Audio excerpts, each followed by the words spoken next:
Greetings everyone, CCX here. Welcome back to more Grandia. In the last episode, Fina ended up leaving us because she felt that Justin is unable to stop Gaia and also save her from being an Incarian forever. So Justin felt the need to actually be in a quite small depressed state, asked Guido for help, and then Justin's friends ended up came back to say, hey, you know, you can do it, you just gotta be strong. And the spirits decided to say, we're gonna finally end up accepting you and trying to give you one last thing that can actually help you. And now we are in the Spirit Sanctuary. And now we're gonna go ahead and get the secondary Spirit Stone, whatever. Yeah, you see a little person that I see right there? Sadly, we can't get to him because the game wants us to go ahead and prolong all of this. Like, seriously. Ugh. Anyways, Sanctuary is a very, it's not a hard place. It's actually very short. But it does sports a few more enemies, of course, because, I mean, even this area can't be safe from the impending doom of enemies. I mean, you know what? That's kind of the territory you get for when you're trying to not die. Alright, now there's nothing for me to actually talk about in this area. It's very tameable. Now, I have a conversation that I can go with. I have actually saw some gameplay footage of Grandia 2, Extreme, and 3. And can I just say that I think some stuff were lost when this series went into 3D. I mean, don't get me wrong, I know people end up liking those games for what they do, but I still find that the concept of this game kinda disappeared once it went into the 3D game. Because in Grandia 2, and I'm not sure if this happens, I know for a fact that Grandia 3 and Extreme does this. Some of the skills that you end up, like, say we use digging, runner, whatever, those skills that ends up increasing practically everybody's defense and speed. It doesn't do that in Grandia 2. I mean, I know it doesn't do that in Extreme and in 3. Hell, in 3, they actually bring back the circular ATB type bar, which, you know, you guys already know how I feel about that. It's kind of hard to see and to literally understand from when you first start the game. And it's exactly, I was right. The game, Grandia Extreme, is not part of the Grandia numbers. It's a spin-off, and we already know how some spin-off games are never really that good. But it's kind of odd. I've seen all the final battles for all 3 games, and they're something.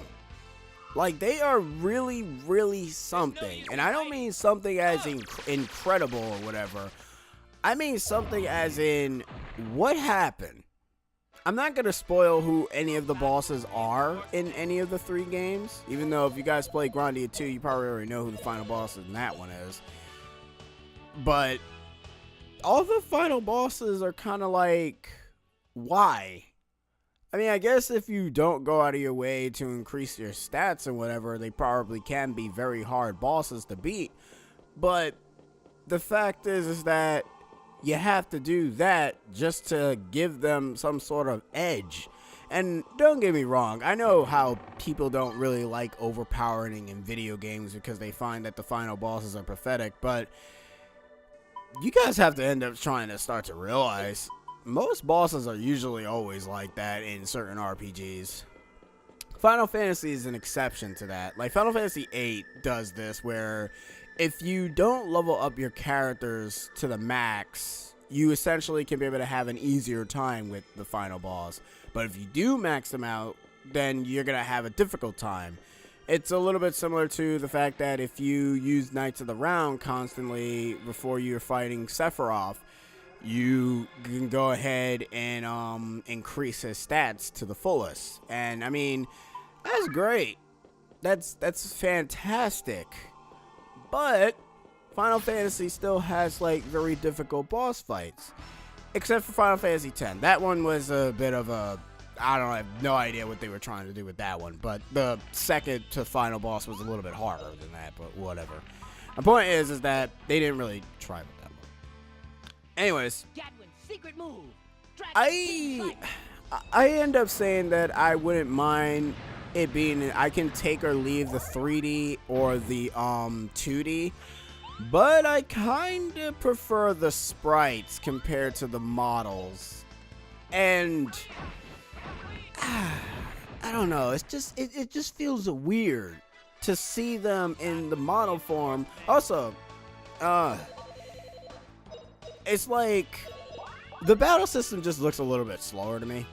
It just looks a little bit slower to me. It probably is faster for some other people. Maybe it's because I haven't like sat down and played the games, but I've touched Grandia 2 and Extreme, but I never have touched 3. I never actually played 3. The only part I remember in 3 is the opening song, and that's it. That's the only part I remember.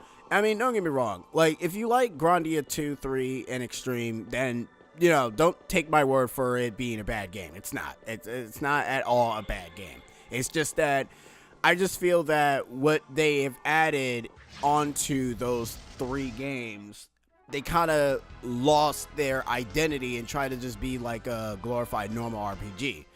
They did have the ATB bar, and most of the time that they do try to change like the game mechanics slightly, but I wouldn't say slightly. They kind of did change like the game mechanics very much so for each installment of the game, except for 2. 2 being the same as 1, and Extreme being a dungeon crawler, and 3 being using almost the same battle system, quote unquote battle system from Extreme. But I'm also gonna say this. I end up saying that I lied. I said the voice acting gets better. Hell no. The voice acting is worse in Grandia 2, 3, and Extreme. Well, I don't know. I actually didn't hear the dialogue in 3, but in Extreme, holy crap. I love my cheesy voice actors. I mean, I love them so. But why the crap are they so terrible? It's like they got worse as they progressed through the game. It's not like they gotten better. I keep thinking that all these voice actors that they keep saying, and I'm not gonna offend the voice actors. I mean, they did what they needed to do. They got the line. Maybe it's just that the direction wasn't really played, but the way how they deliver certain lines just seems so forced. Like, it really feels forced.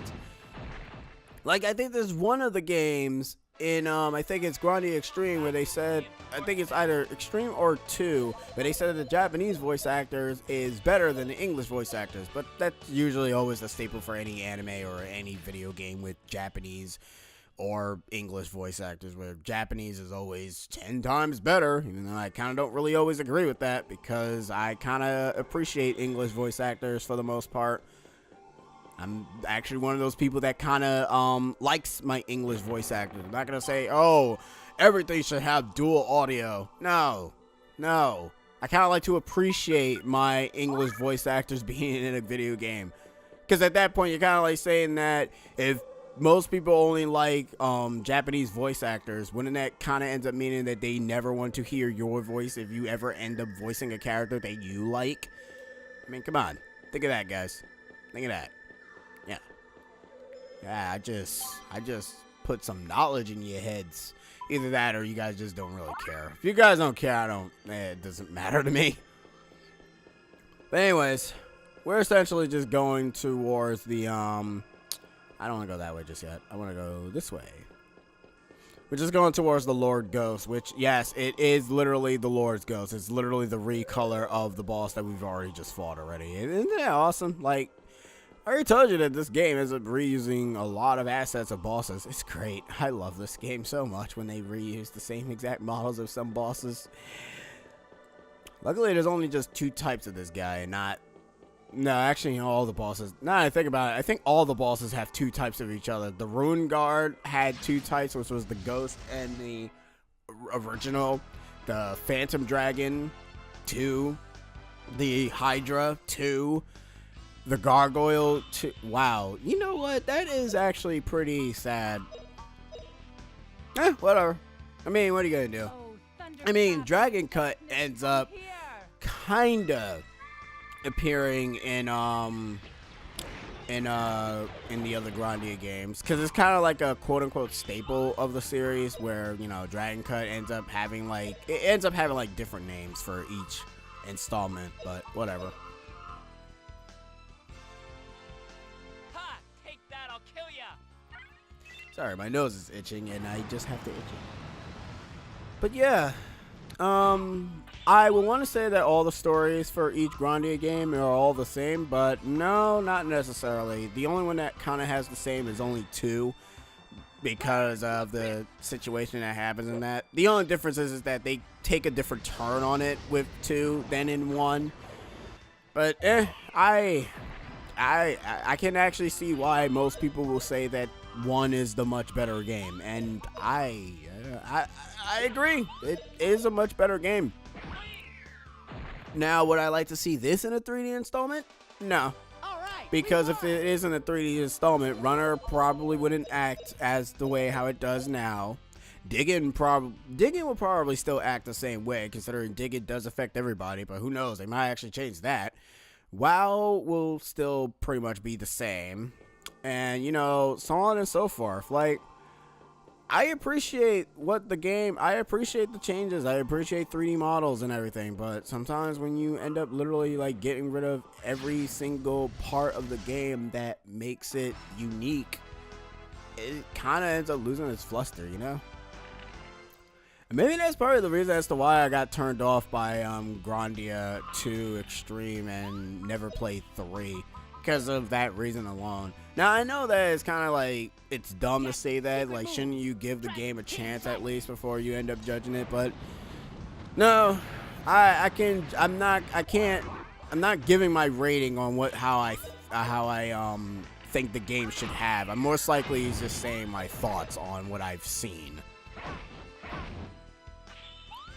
And I will end up like giving my full-blown opinion when I probably play them. I'm not gonna promise and say, oh, I'm gonna do Grandia 2, Extreme, and 3. No, I don't have those games. I can't even play them even if I wanted to. Can't play PS2 games off of the PS3.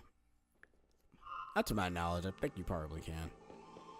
Where am I going? I'm like literally lost. Oh no, I found my way. Never mind. Man, it took forever. I was trying to like, I mean, this area, like I said, is short.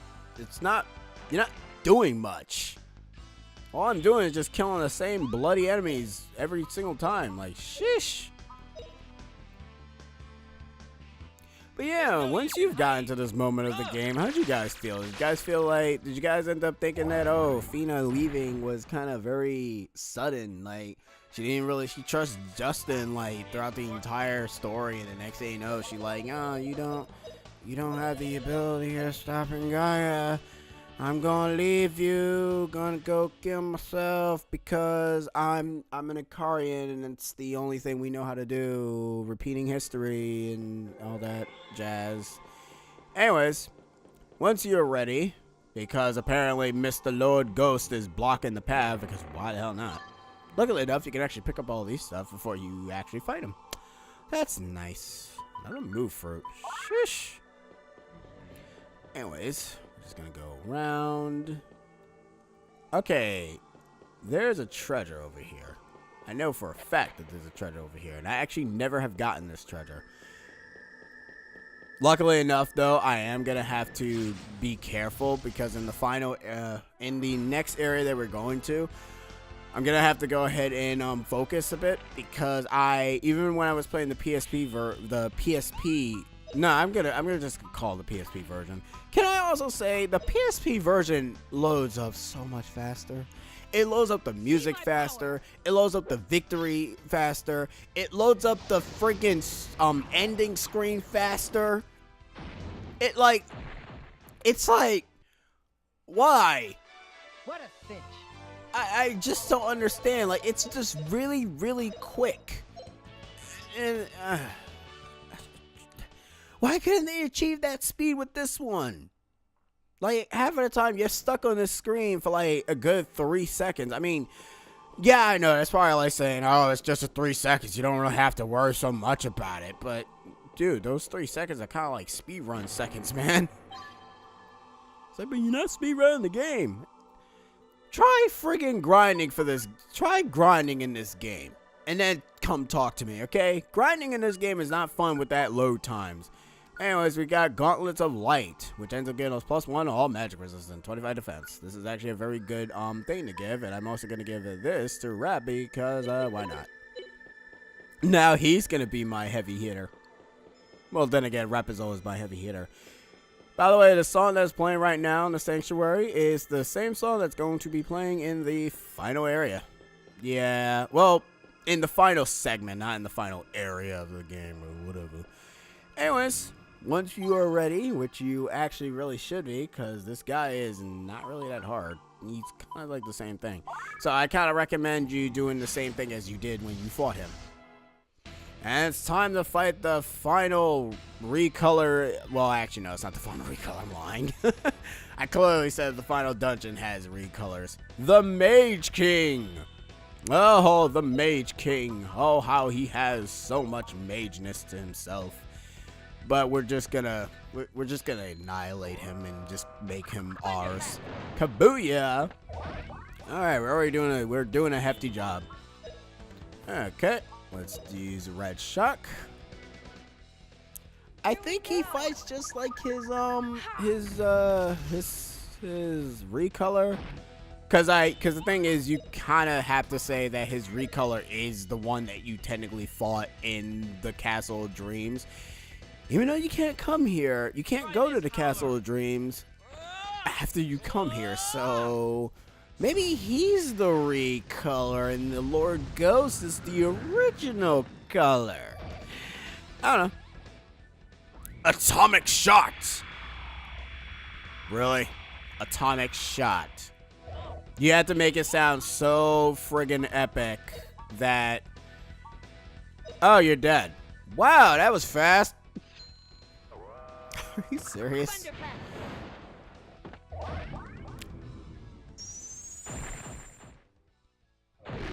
Speedrunner, folks.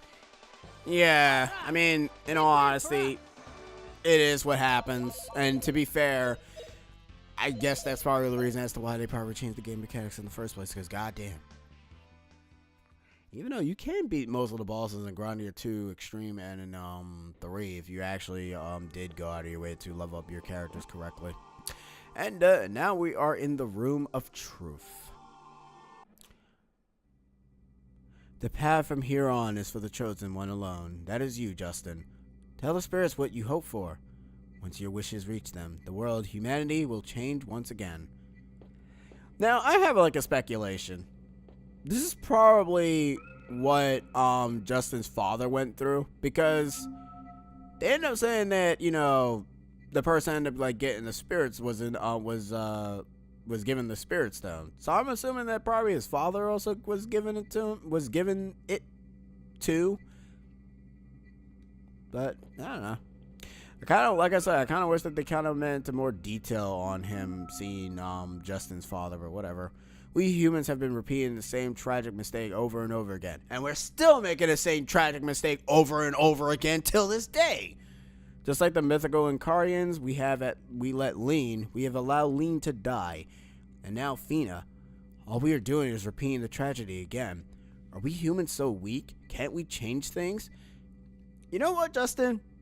You speak the minds of the real world today. Then again, a lot of RPGs seem to do that with a lot of dialogues nowadays. I know we can. We can change our destiny. Enough of all this. No more sacrifices. I can't stand the thought of seeing more sad faces. I want to break the chain of sadness and build a world of harmony, together with all you spirits. So please, help me do it. Nah, bruh. Then it just kills us. That'd be some crap, though.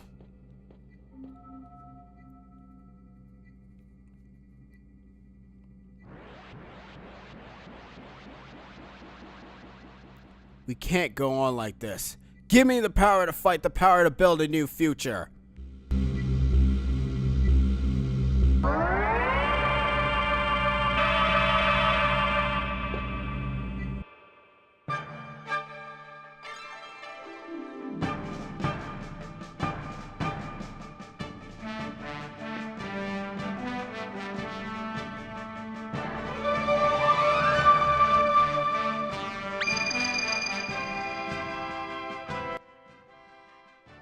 Way to go, Jess. I knew you had it in you.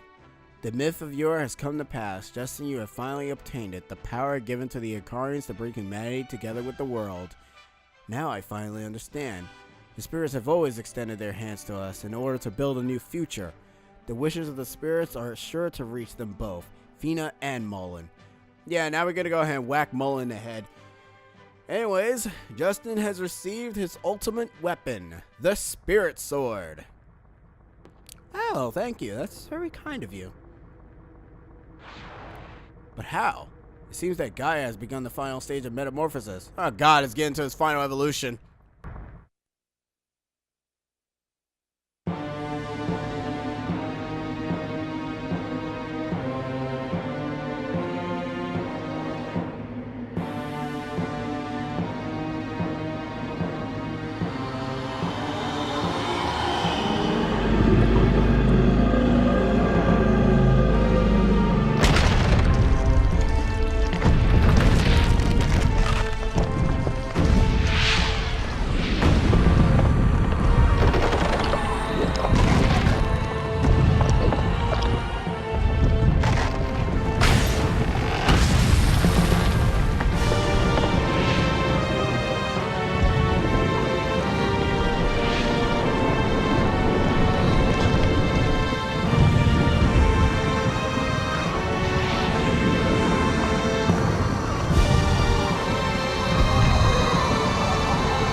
Oh, that's so cute. It's an evil bug. Yeah, Gaia is an insect. So yeah, I hope all you people who don't like bugs get to kill one. There is no time left. The spores of Gaia has been flung to all corners of the world. Okay, so he actually does harm the entire area then. We can't let that happen. Come on, Rapliete. The underground passage of the J-Base shall lead us to Gaia. Yeah. We'll get to that later, because as of right now, in the next episode... Ooh, yes. There's a crack in the building and the Gaia is growing. There must be a place deep inside that leads to the heart of Gaia. Yeah, we'll get to that right away. Sheesh, all those places got destroyed like nothing else. Anyways, guys, in the next episode, we're going to go ahead and go meet up with Fina and Mullen. I've been C6, and I'll be seeing you guys next time. C6, over and out. Laters!